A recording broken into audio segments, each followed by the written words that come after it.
Amada familia, reciban todos un saludo amoroso de parte de este siervo del Señor Jesucristo, que una vez más abraza el privilegio de llegar hasta ustedes con la poderosa edificación que proviene de la palabra del Señor.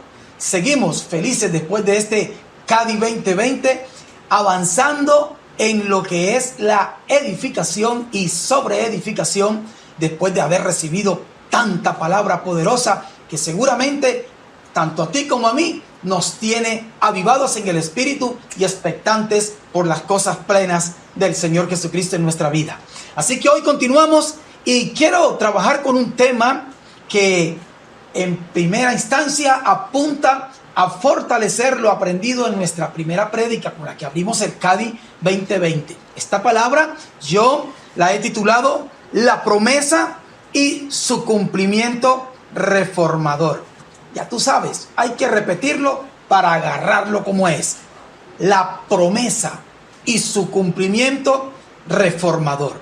Quiero iniciar diciendo lo que comúnmente sucede. Cuando uno mira el mundo natural y este mundo caído, el hombre en su carne, cómo utiliza la palabra promesa, debemos darnos cuenta que más o menos esto es lo que pasa. Son malas veces que se dicen cosas con sentido de promesa que realmente son amenazas. Por ejemplo, el padre de familia enojado le promete castigo a su hijo. El jefe enojado promete despedir a su empleado. El esposo enojado promete divorciarse de la esposa si no hace lo que él dice.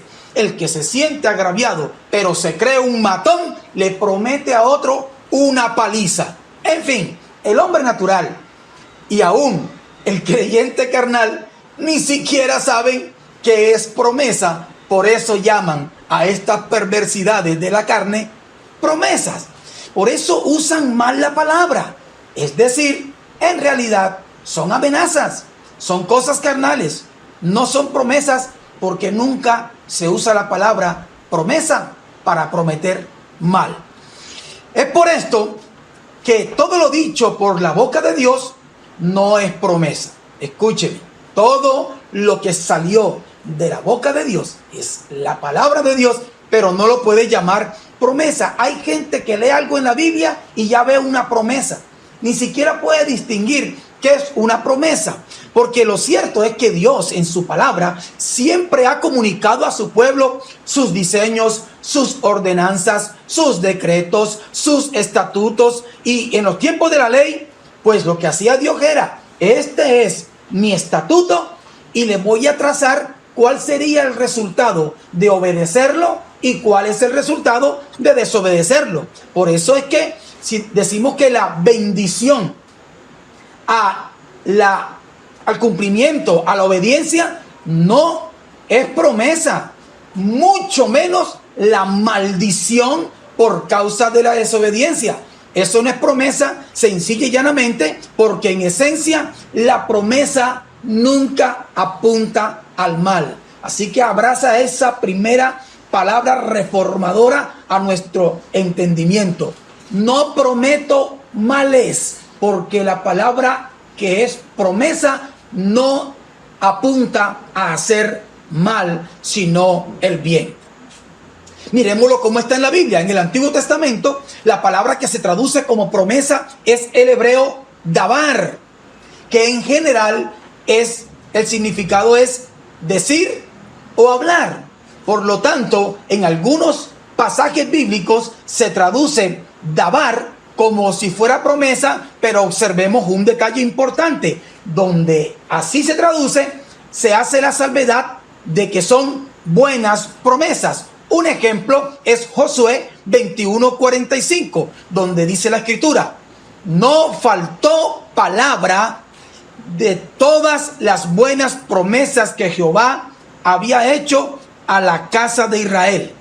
Todo se cumplió. Está diciendo, ni una sola palabra dicha, diga dabar, dicha por Dios dejó de cumplirse. ¿Y cuáles eran esas palabras de las que estamos hablando? Buenas promesas. Aquí no está diciendo intenciones de maldad, intenciones de castigo, decretos de ira. No, no, no, no. Buenas promesas. Ninguna palabra que salió de Dios, que son buenas promesas. Dígale al del lado, Dios nunca le prometió males a nadie, porque Dios no está tocado de maldad, sino que dice la Escritura, Dios es bueno y para siempre es su misericordia. Por eso sus promesas sí son de bien y nunca son de mal, porque esas son las promesas para lo que Él está edificando en cumplimiento de su propósito eterno. Lo que está trazado desde lo eterno y hasta el eterno no conduce al mal. Por lo tanto, la promesa y las promesas de Dios no tienen como objetivo castigo, sino cumplimiento del bien de Dios. Si tú lo crees, deberías dar un salto y un poderoso amén, porque no pueden estar creyendo que el Dios bueno tiene pensamientos de mal y por eso promete males a nadie. Descarta eso de tu cabeza y déjate de estar prometiendo en nombre de Dios que a fulano o a sutano le va a caer la mala, le va a caer la plaga. Déjate de esos enredos, porque definitivamente no hay promesas de mal que hayan salido de la boca de Dios. Vuelvo y repito, lo que Dios ha dicho,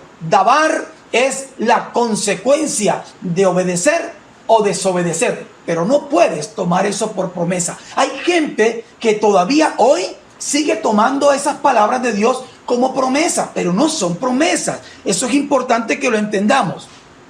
Ahora, ya sabemos que las promesas de Dios, las promesas, apuntan al cumplimiento de su buena obra con la nación de Israel. Vamos a ubicarnos.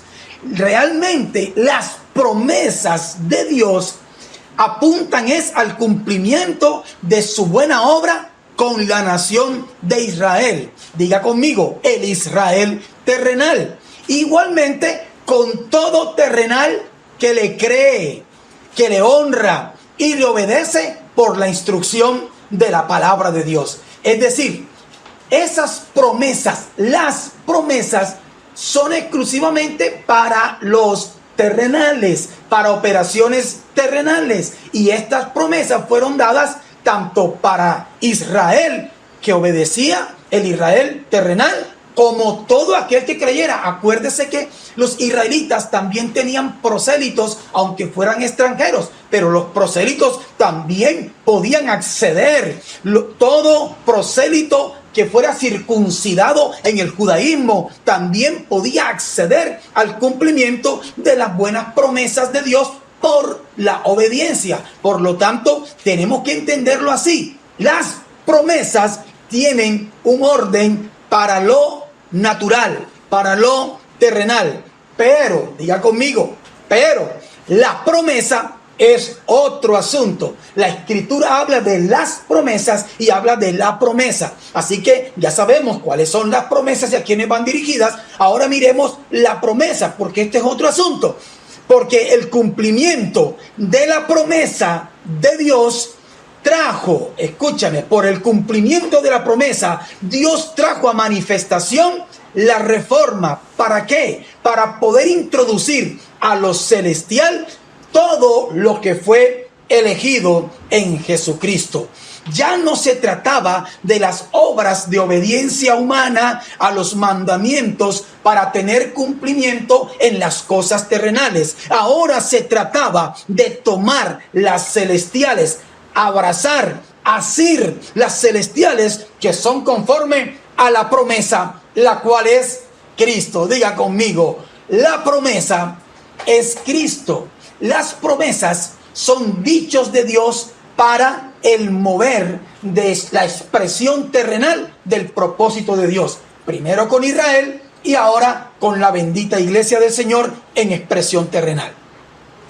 Pero, amados, como lo elegido, lo predilecto, también está por un tiempo, cronos, en lo terrenal, tú y yo.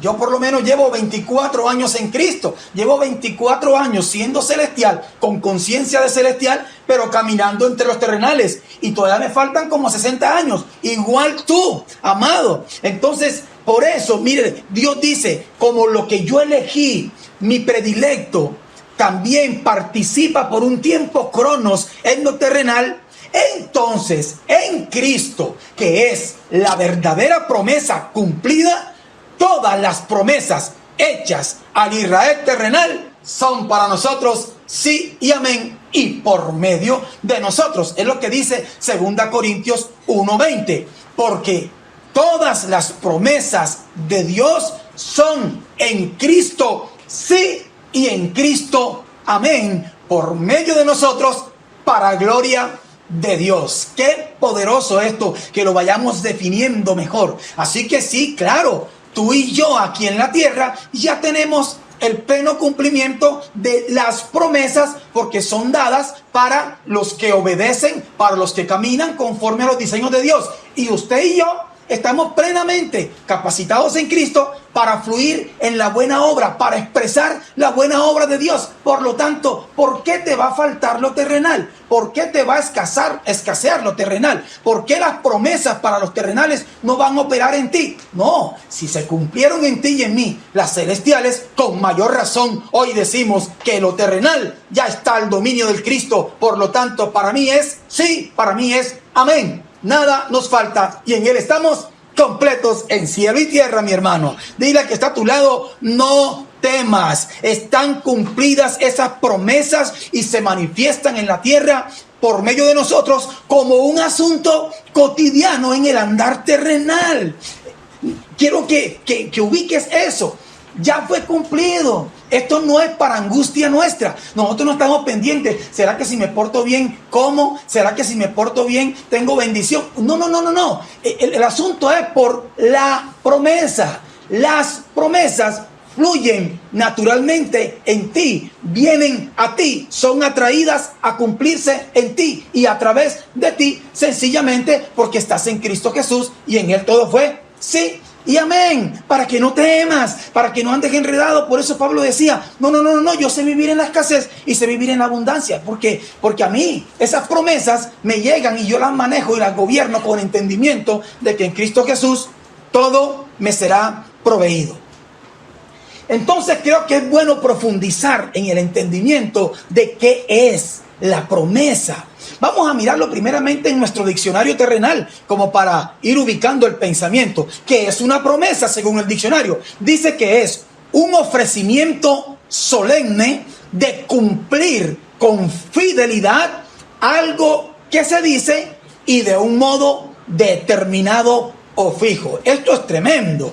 Mire, quiere decir que lo ofrecido va ligado a una forma de ejecutarse, de hacerse, para que haya verdadero cumplimiento. Esto es hermoso. Mire, lo que está diciendo es que cuando prometo, también lleva inmerso la forma como será su cumplimiento. Por esto es que en el mundo terrenal muchas promesas se desvirtúan en la forma de cumplirlas. Por hacer un ejemplo terrenal cualquiera, resulta que la esposa le dice al marido, usted me prometió que estaríamos juntos hasta que la muerte nos separe, pero no me dijo que sería con golpes y amenazas, no me dijo que sería usted oprimiéndome, sino que me prometió que era con amor. ¿Sí me hago entender? O sea, una promesa cuando no se hace conforme se prometió que se haría, para llegar al cumplimiento, también se desvirtúa. Entonces, en la promesa, juntamente va la forma de cumplirlo. Cuando Dios prometió, también dijo cómo lo traería a cumplimiento. Por lo tanto, se invalida la promesa cuando la forma de hacerlo no es conforme al que prometió. Esto es tremendo. Alguno por ahí que todavía tiene sus propias ideas de cómo agradar a Dios debería pensarlo, porque usted no va a agradar a Dios como a usted se le ocurre que Dios se puede agradar. No, usted ya hemos dicho por la palabra cuáles son las verdades de cómo Dios puede agradarse. No invente formas de agradar a Dios, porque Dios mismo dijo que para que me seas agradable, lo primero que debes tener es fe, porque sin fe es imposible agradarme. Entonces ahí estoy diciendo, para yo agradarme, la forma es la fe. Si no hay fe, ¿de qué agrado me hablas? Que porque me diste esto, que porque brincaste para mí, que porque danzaste para mí, que porque remolineaste. No, Estoy hablando de que sin fe es imposible que me agrades. Entonces son cosas de ese nivel que tenemos que ir afinando en nuestro pensamiento. En el Nuevo Testamento, cuando se habla de la promesa, de manera puntual, de la promesa, se usa el griego evangelía, que significa seguridad divina de algo bueno. ¡Wow! Esto es tremendo. Seguridad divina de algo bueno. En su forma verbal, esta palabra significa ofrecimiento mediante la seguridad de conferir algo bueno. Cuando Dios promete, tiene la seguridad de que Él va a conferirnos algo bueno. Por eso les dije, déjese de estar creyendo que Dios le ha prometido males a nadie. Creo que ni al diablo le ha prometido Dios cosas malas, porque Dios no está tocado de mal. Por eso es que para Dios las promesas siempre conducen al cumplimiento de su buena obra. La promesa y las promesas siempre, pero radicalmente siempre condujeron fue a la avanzada de la buena obra de Dios y de su propósito eterno. Quiero que digas conmigo, toda promesa de Dios es reformadora. Repítelo otra vez. Toda promesa de Dios es reformadora. ¿Por qué? Porque conduce al cumplimiento pleno de su propósito. Acuérdese que el reino avanza, ni se estanca ni retrocede, siempre avanza. Quiere decir que entonces toda promesa es reformadora, porque todo lo lleva de un estado a algo mejor, de un estado que tiene a una versión perfeccionada. Eso es lo que va haciendo el cumplimiento de la promesa o de las promesas en su propósito, en su buena voluntad. ¿Cuál es esa buena voluntad de Dios? Usted lo sabe: reunir todas las cosas en Cristo Jesús. Por lo tanto, todo, absolutamente todo, le apunta al cumplimiento de la promesa. Esto es tremendo. Ahora, siempre que una promesa de Dios se cumplió en la historia de Israel, el propósito eterno de Dios avanzó. ¿Y de qué manera dejó evidencias? Pues impartiendo bendición a quienes había sido asignado ese cumplimiento de buena obra. Es decir, siempre pasaron a algo mejor. Nada más, imaginémonos, como para que usted también ahí agarre cuál es la idea. Imagínese a Noé cuando empezó a ver caer las primeras gotas de una lluvia que esperó por 80 años. Como que dice: ay, Diosito, yo necesito que llueva, porque si no, me linchan porque me linchan. Pues claro, cuando vio caer el agua después de 80 años esperándola, el hombre se gozó y pasó a un estado superior de aquel que tenía. ¿Y qué podíamos decir de David? Que llega el momento en que es ungido por todos los israelitas y todos los gobernantes israelitas, y sentado en el trono de Israel 20 años después de haber sido ungido por el profeta y haberle soportado todas las marramuzas carnales de aquel Saúl. ¡Qué tremendo! Y por fin me senté en el trono. Oh, yo creo que David hizo: oh, wow, porque ¿qué uno tiene que decir? Perfectamente se ha dado el cumplimiento. Pasaron 20 años. Hasta pensé que no pasaría. Hasta pensé: Señor, ¿qué más falta? No. Cuando por fin se cumplió, se dio el salto de gozo y la vueltica de la victoria. ¿O qué pensar en el profeta Elías? Después de que hace aquel sacrificio, lo llena de aguas, la pone difícil, y él dice: ay, que baje el fuego del cielo. Finalmente bajó el fuego del cielo y cayeron las mitologías absurdas de los sacrificios a Baal. ¡Qué tremendo!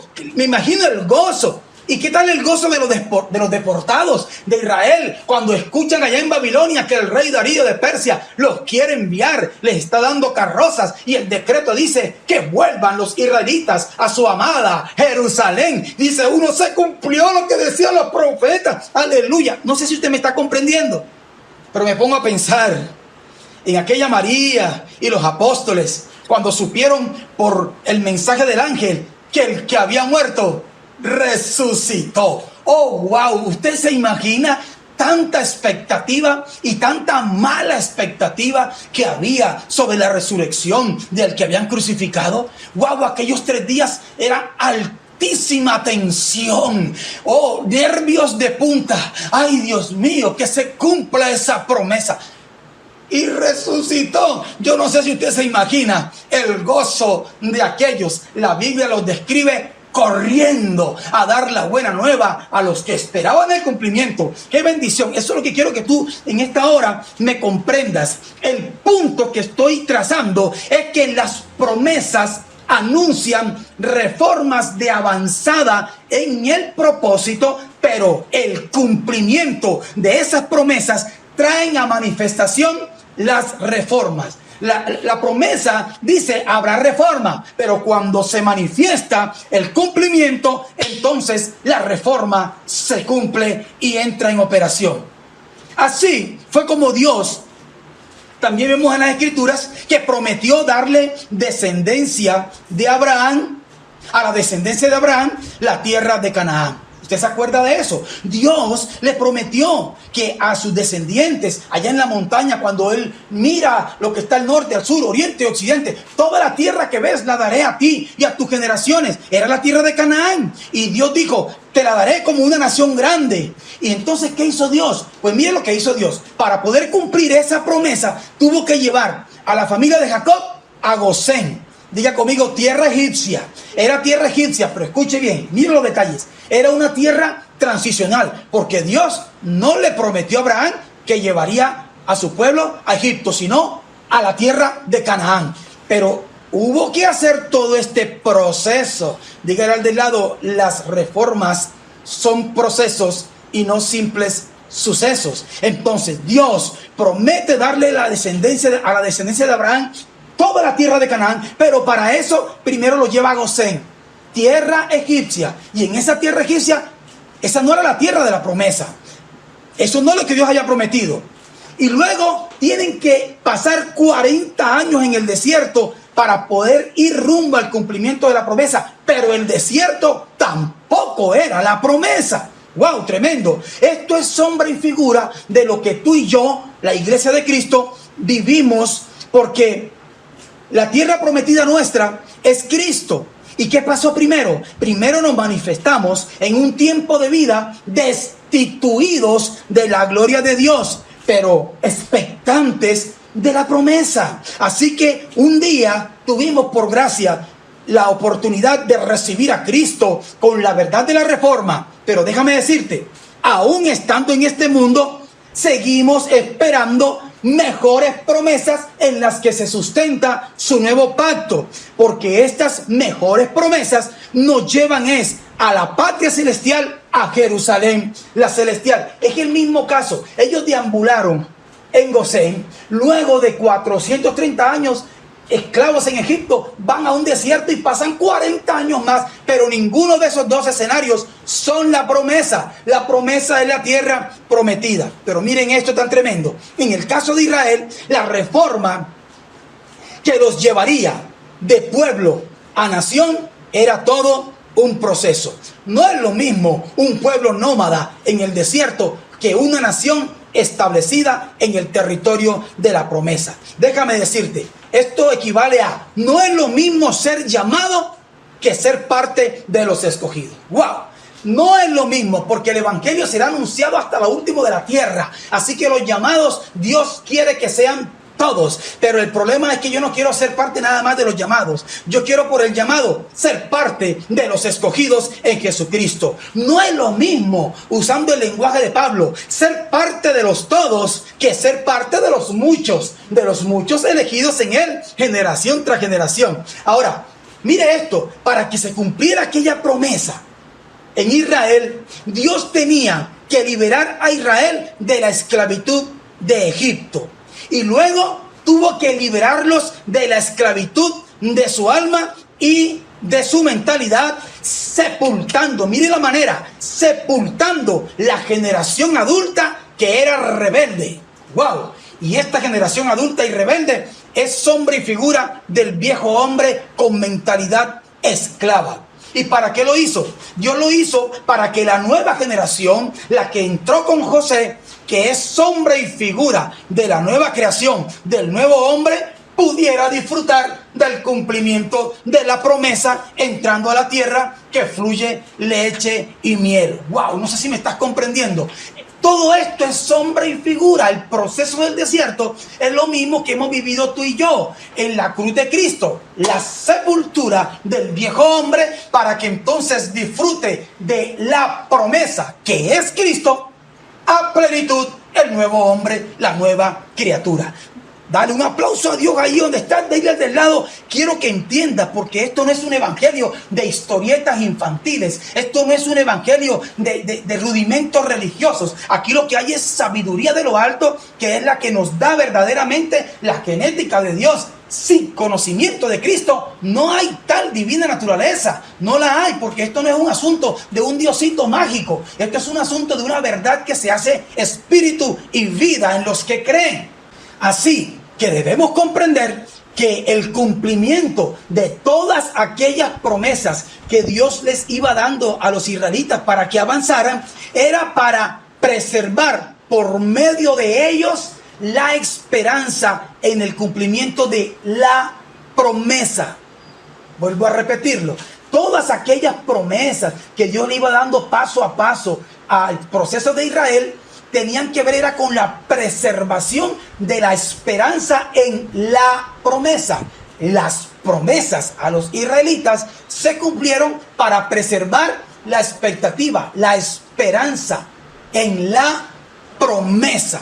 Y la promesa es Cristo, la expresión plena del bien de Dios. Diga conmigo, pero la iglesia es fruto del cumplimiento de la promesa de Dios. La iglesia es fruto del cumplimiento de la, no de las, de la promesa de Dios. Ahora sí tenemos que ver entonces qué es la promesa de Dios. En los días de Abraham, tenemos que ir a la sombra y figura. En los días de Abraham y Sara, en el desierto, Dios le dijo a Abraham, Abraham, ni siquiera era Abraham, sino Abraham, sin H, eso ya te lo expliqué el otro día. A Abraham le dijo, Abraham le decía, Señor, pero ¿de qué me hablas tú a mí? ¿De qué cosas? Si es que no tengo hijo, no tengo prole, y el que va a heredar es un esclavo nacido en mi casa. Y el Señor le dijo estas palabras en Génesis 15:4. No te heredará sino que diga conmigo, un hijo tuyo será el que te heredará. ¡Wow! ¡Qué tremendo esto! ¿Sabe qué? Pasaron 25 años. ¡Ay, Dios mío! Vuelve y se repite la historia. Pasaron 25 años. Y 25 años después, cuando ya él no es Abraham, sino que Dios lo ha transformado en Abraham por el propósito, por la promesa. Dios lo está transformando en Abraham. Y a Abraham pasa 25 años y Dios vuelve a visitarlo. Y dice la palabra que apareció en forma de 3 varones, a los cuales Abraham atendió de manera reverente porque tenía entendimiento de quién era el visitante. Génesis 18:10 dice, entonces le dijo Dios a Abraham, de cierto volveré a ti. Diga conmigo, volveré a ti. Y según el tiempo de la vida, diga conmigo, 9 meses, he aquí que Sara, tu mujer, tendrá un hijo. ¡Qué tremendo es esto! Un hijo será el que te heredará. Y ahora le dice 25 años después, bueno, entonces volveré a ti. Y entonces cuando yo vuelva a ti, Sara, tu mujer, tendrá un hijo. Y entonces dice la palabra, usted conoce el episodio, que Sara, que estaba escollando por allá detrás de la puerta de la carpa, se sonrió como diciendo, yo bien viejita y mi viejito peor, se echó a reír. Y entonces en el versículo 14 Dios le responde, ¿hay para Dios alguna cosa difícil? ¡Wow! Para el Dios de la promesa, ¿habrá algo difícil? Y le repite, al tiempo señalado volveré a ti. Diga conmigo, volveré a ti. Y según el tiempo de la vida, 9 meses, Sara tendrá un hijo. ¿Por qué hago énfasis en esas expresiones? Porque notemos la forma como Dios habla en ambos versículos. Al tiempo señalado, volveré a ti. En otras palabras, yo voy a volver. ¿Y qué es lo que se va a manifestar cuando yo vuelva? que Sara tendrá un hijo. Es decir, en sombra y figura, lo que está diciendo es, mediante la venida del hijo de la promesa, Dios volvería a ellos. Por causa del hijo de la promesa, Dios volvería a ellos. Estaría con ellos. Amados míos, solo piense un poquito, usted que es estudioso de las Escrituras. ¿No es lo mismo de lo que pasó con Jesús? Su promesa de advenimiento no era que una virgen daría a luz un hijo y que su nombre sería llamado Emmanuel, lo cual significa Dios con nosotros. La pregunta es, ¿acaso no vino Dios a nosotros por medio del Hijo, que es la promesa y el cumplimiento pleno de la promesa de Dios? Quiero que estés pensando en esas cosas, porque la palabra es preciosa cuando tú te vas ubicando y tu identidad se va llenando de brillo y fortaleza, porque no crees en palomitas volando, sino que estás creyendo en una palabra que por el Espíritu Santo se te está revelando, que tu entendimiento se está iluminando y estás comprendiendo las Escrituras desde Génesis hasta Apocalipsis. Estás viendo todo el proceder de Dios. Estás viendo de dónde pasan todas las cosas que pasan en Dios. ¡Wow! Por eso ahora vemos esto con más profundidad. El asunto es que el Dios eterno está desarrollando su propósito eterno, el cual se sustenta en un pacto eterno. Te lo voy a repetir. El problema, el asunto, la cuestión es que el Dios eterno está desarrollando un propósito eterno que se sustenta en un pacto eterno. Por lo tanto, la promesa tenía que ser llevada a pacto mediante el Hijo de la promesa. Y esto pasó igualmente en sombra y figura y en Cristo. Miremoslo primero en sombra y figura. El Hijo de la promesa. A Abraham, ¿quién era? Pues usted lo sabe. El Hijo de la promesa era Isaac. Por esto, con él era el pacto. Génesis 17:21 dice, mas yo estableceré mi pacto con Isaac, el que Sara. Dios no improvisa, amado mío, no invente. Dios no improvisa. La instrucción de Dios es plena, perfecta. No hay atajos, no hay asuntos que inventar, no hay inventiva de hombre que participe de las cosas de Dios. Todo es por Él y para Él. Por lo tanto dice, yo estableceré mi pacto con Isaac, el que Sara, señaló el vientre, Sara dará a luz por este tiempo el año que viene. Wow, por esto Dios se lo ratifica a Abraham. ¿Por qué se lo tiene que ratificar? Porque cuando Dios da esta palabra, ya el bendito Abraham y la supergenio de la Sara han traído a expresión de vida a Ismael. Ismael es el hijo de la esclava Agar. De esto hablaremos en una palabra más adelante. Pero escúcheme, ya había nacido Ismael y Dios se para firme y dice, pero Ismael no es el hijo de la promesa. Por lo tanto, lo mío, lo que estoy construyendo, lo que estoy edificando, por ahí no va. Tendrá que ser con el que te dé Sara tu mujer. Con él será que yo haré pacto, porque mi promesa la llevo a nivel de pacto. La pregunta es, ¿y qué dice Gálatas 3:17? Ya te lo voy a decir, quédate ahí en tu sofá, escucha y lee nada más esto. Esto pues dijo, el pacto previamente ratificado por Dios para con Cristo, la ley que vino 430 años después, no lo abroga para invalidar la promesa. Dios dijo en sombra y figura a Abraham, mi pacto es con el hijo de la promesa, Isaac, porque yo te prometí un hijo. Y Ismael es un hijo que te inventaste tú. Pero yo estoy hablando es de lo que proviene de mi promesa. Y mi promesa dice que Sara te dará el hijo y es con ese que el asunto va.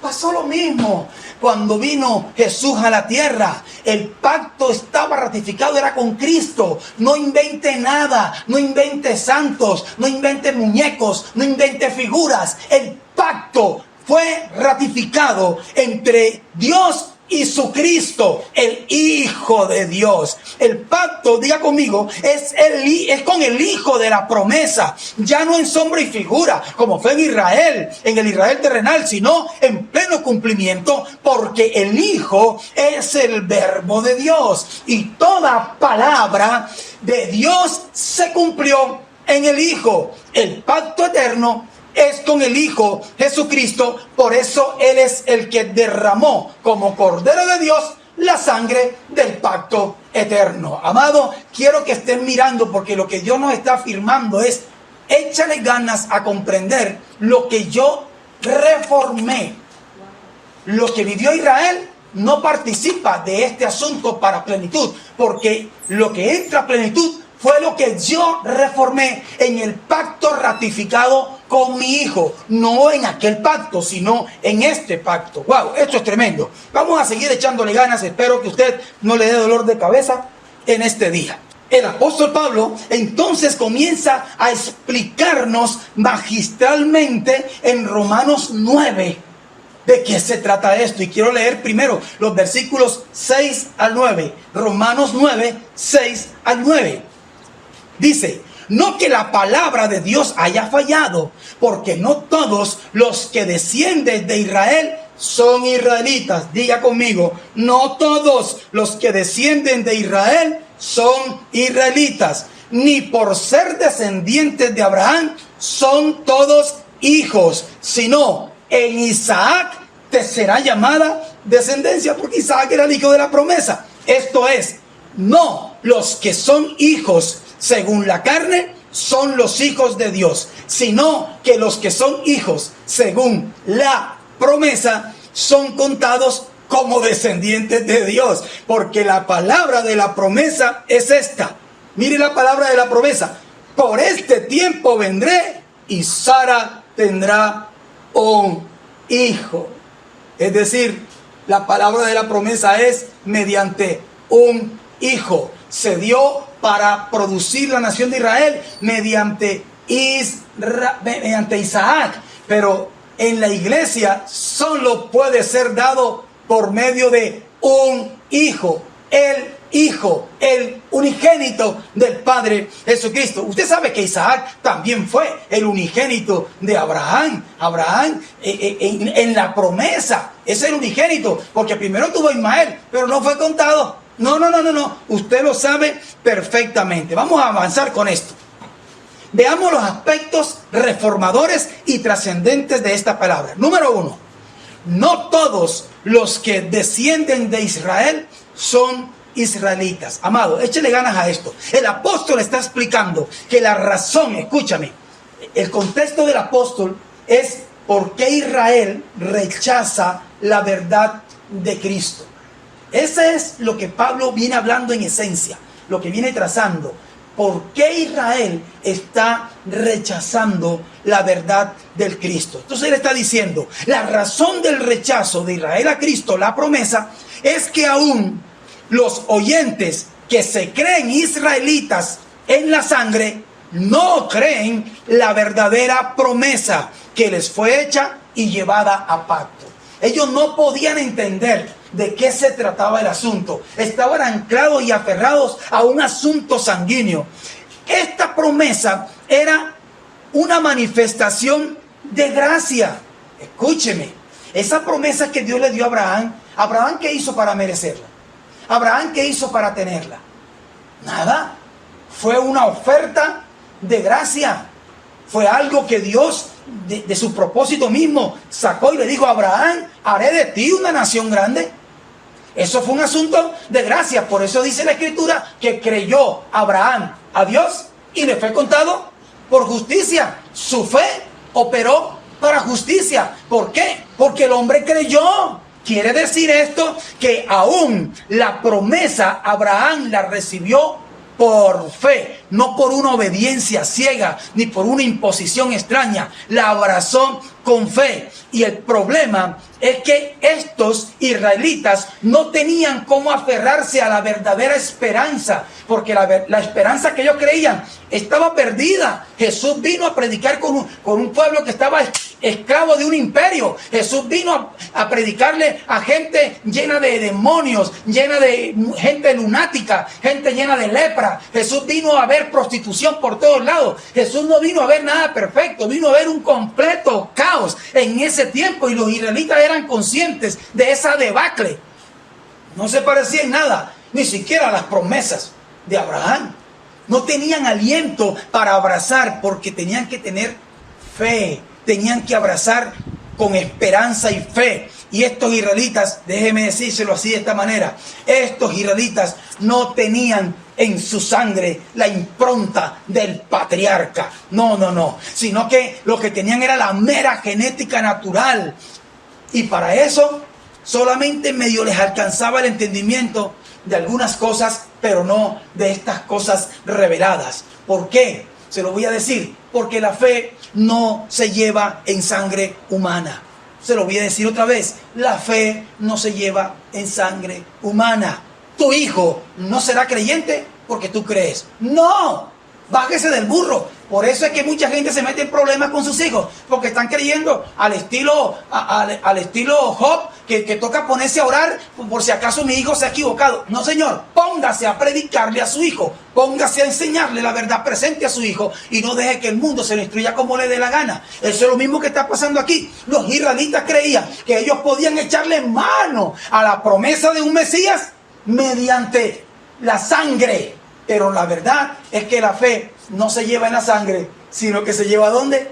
En el entendimiento. La fe es lo que abrazas con entendimiento. Y esa fue la crisis de esta gente. En cambio, dice Pablo, muchos gentiles sí. Muchos gentiles se sentían incluidos en la promesa cuando se anunciaba, escuche, el evangelio de la promesa. ¡Wow! Es decir, la inclusión de los gentiles era por la fe.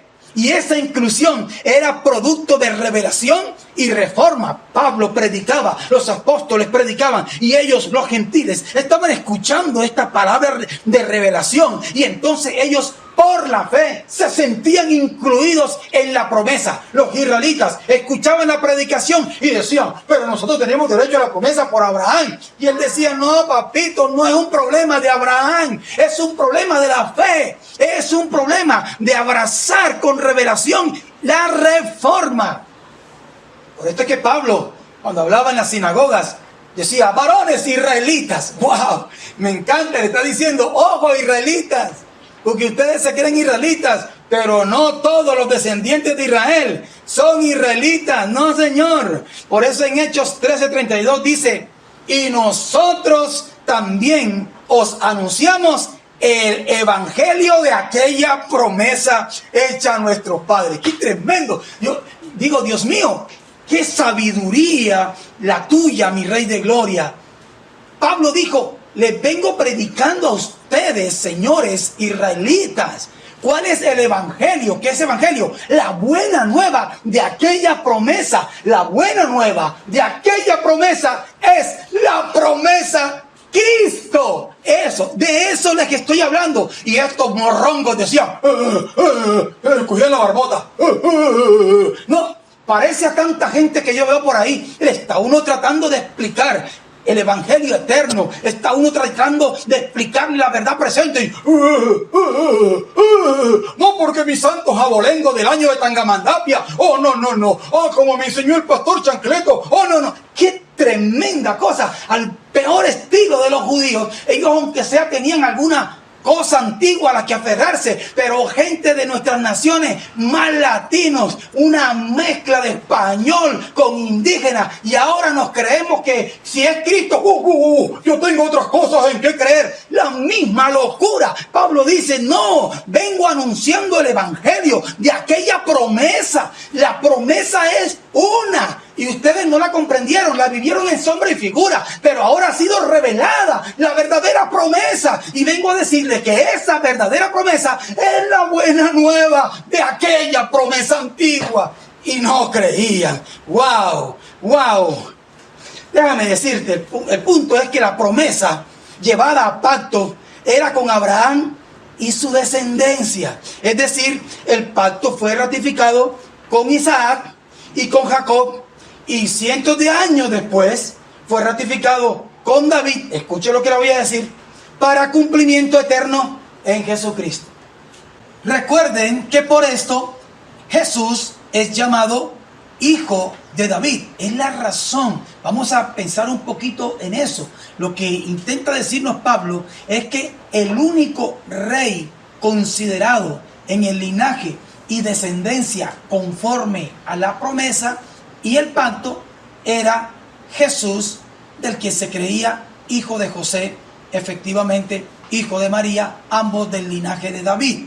Ahora, ¿qué pasa con esto? Que los demás reyes que están entre David y Jesús es como si no se tomaran en cuenta por Dios para darnos a entender esta genética, este trazado generacional.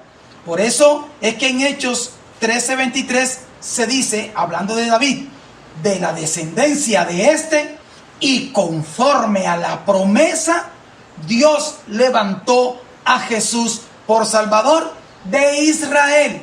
De Israel. Mire qué interesante. Por el contexto en que Pablo viene hablando, dice de Israel. Está trazando que el asunto allí tiene que ver es con una salvación para un Israel. Y que no pueden decir ahora, Jesús no. Y cualquiera que no crea que la verdadera salvación es en Jesucristo, entonces está enredado. Y cualquiera que interponga a otras cosas en medio de Dios y ellos está equivocado, porque el único mediador es Cristo.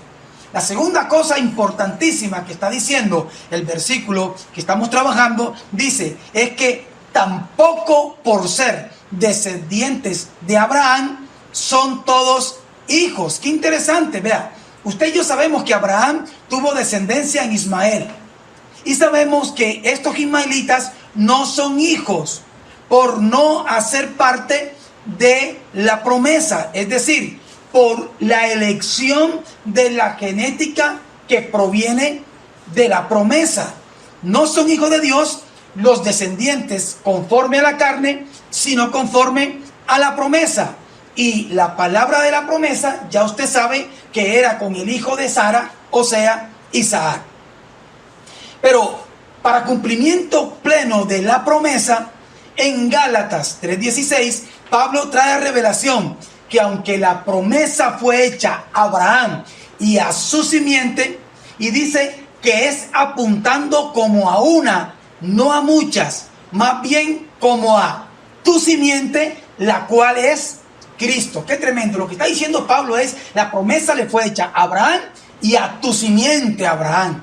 Y a tu simiente, Abraham. Léalo bien, no dice su simiente nada más. La conclusión de Pablo es a tu simiente, la cual es Cristo. Es decir, que en la realidad eterna, la simiente de la que salió Abraham es Cristo.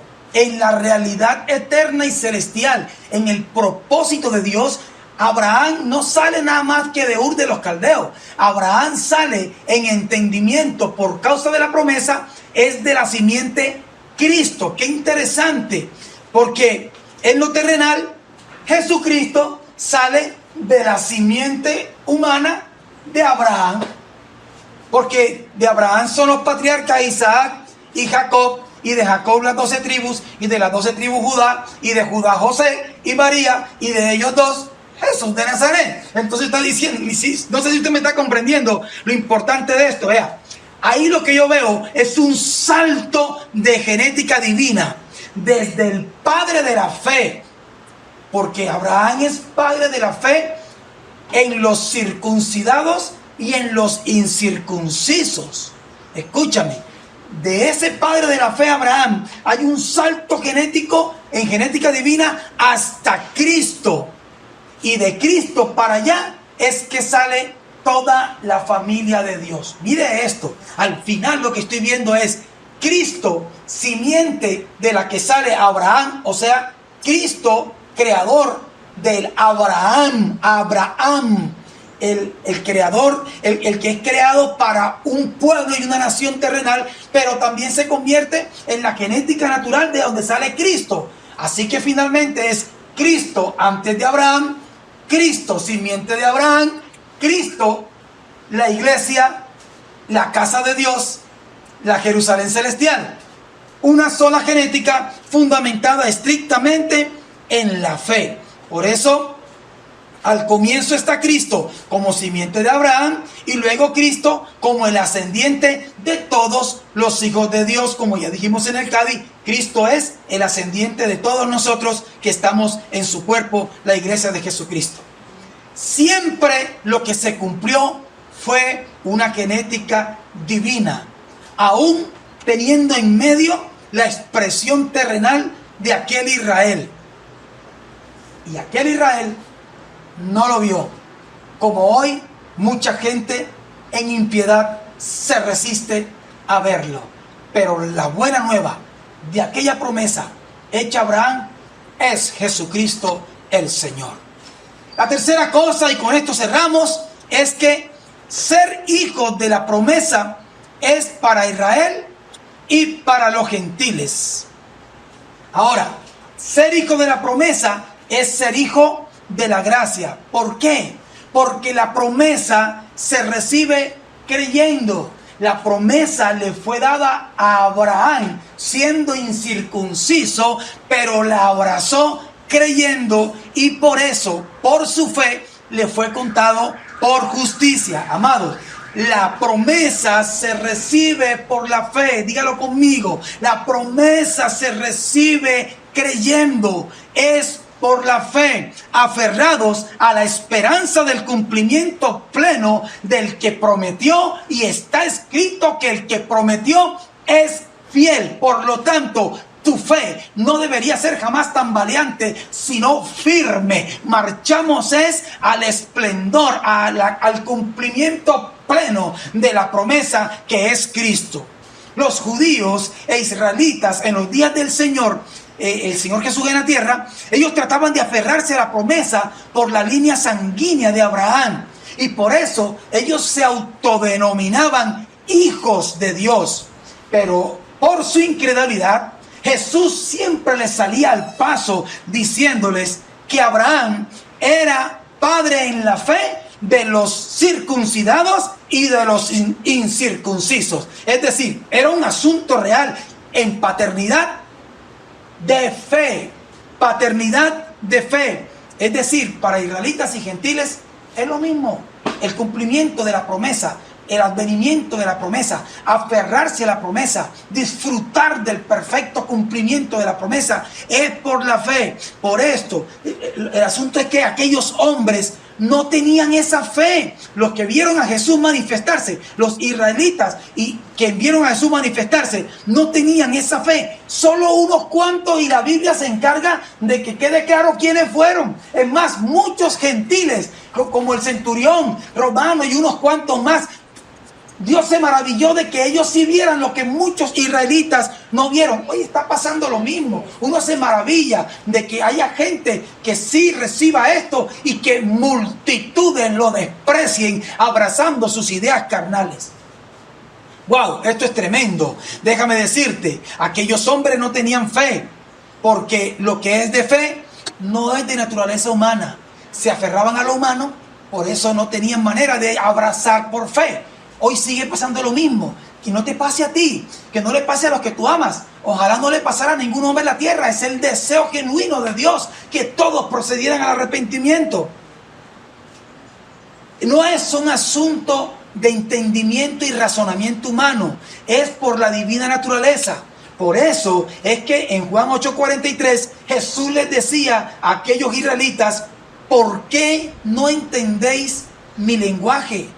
¿Por qué no entendéis mi lenguaje? Y Jesús mismo le responde: porque no podéis escuchar mi palabra.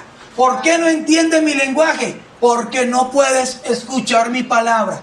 Te resistes, tapas tu oído, cierras tu entendimiento. ¿Por qué no puedes entender mi lenguaje de reino, mi lenguaje revelador? ¿Por qué no puedes? Pues sencillamente porque tampoco puedes escuchar mi palabra. ¡Wow! Y en el versículo siguiente les dijo categóricamente: vosotros sois de vuestro padre el diablo. La razón por la que no puedes escuchar mi palabra es porque tienen la naturaleza corrupta de la serpiente. Es la razón. No es que son sordos, no es que yo no sé hablar bonito, no es que yo no sé hablar suavecito, es que ustedes no tienen la genética con la que pueden entender mi lenguaje. Pero bendita tu iglesia de Jesucristo, que tienes en Él mismo este esplendor de gloria y puedes entender perfectamente el lenguaje del reino, la verdad revelada, estas palabras que no han subido a corazón de hombre, que ojo no vio ni oído escuchó. De eso es lo que estamos hablando. Ese es tu privilegio y el mío, y de todo aquel que viene a Jesucristo puede perfectamente entender este lenguaje. No se enoja, no se enfurece, no gruñe los dientes, no se levanta contra nadie, no ofende a los que predican, no lo hace porque entendería el lenguaje. Pero el que no lo entiende, definitivamente se levanta enardecido con su soberbia contra la palabra del Señor. ¡Wow! Amados míos, abrazar por la fe esta promesa desata su cumplimiento. Y su cumplimiento es reformador. Cuando tú y yo la abrazamos, dejamos de ser el viejo hombre y nos convertimos en nuevas criaturas. Las cosas viejas pasan y aquí todas son reveladas y hechas nuevas conforme a la verdad plena del Señor en Jesucristo.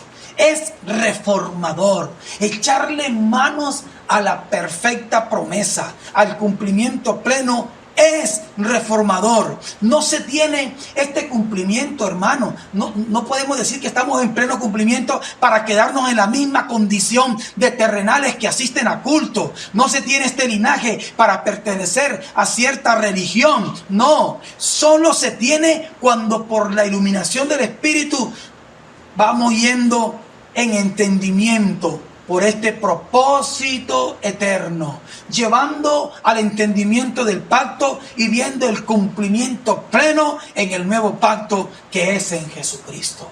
Amado mío, en esta hora yo quiero que te comprometas a seguir escudriñando estas poderosas verdades, porque no lo puedes lograr simplemente de oídas. Hay que ver, como dijo un día Job: mas ahora mis ojos te ven.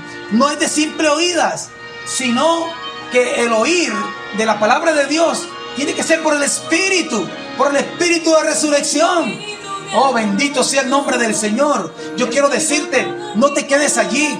No dejes pasar cada palabra como un simple suceso. Recuerda que estamos en un proceso, que la reforma no es de un suceso. Cádiz no pudo ser para ti un suceso de 5 días. Solo cuando se tiene por la iluminación del Espíritu Santo y caminando en el entendimiento de este propósito es que nos levantamos con fuerza, con entendimiento. Por eso en esta hora, precioso y poderoso Dios, yo declaro una vez más que nos has dado el privilegio, Señor, de tener la iluminación de nuestro entendimiento por el Espíritu Santo. Señor, que nos impulsas, que nos atraes, Dios, a la buena obra de estudiar tu palabra, a la buena obra de escudriñar tu verdad, a no comer entero, a no vivir como de religiosidades, sino caminando en una verdad que trae cumplimientos plenos y perfectos a nuestra vida. En el nombre de Jesucristo, yo te encomiendo, preciosa iglesia, a la palabra, a su Espíritu, al poderoso propósito con que Dios te ha llamado. Declaro que no caminarás como ciego a tientas, sino que caminarás como en el día, como el quien ve, como el quien abraza la genuina y verdadera divina naturaleza de la que hemos sido hechos partícipes por el conocimiento de Cristo. Levántate, afírmate, confirma y día tras día sobreedifica en el cimiento que ya está puesto, que es Jesucristo. Hazte cargo con responsabilidad de la propia edificación por la palabra, por el Espíritu Santo. No te detengas ahora, iglesia, porque la reforma avanza y estamos aquí para abrazar completamente ese propósito con que Dios nos ha bendecido y nos llamó hasta lo eterno. Amén. Amén, Señor. Aleluya. Les animo a que continúen firmes y avanzando en el poderoso conocimiento de Cristo. Bendecidos.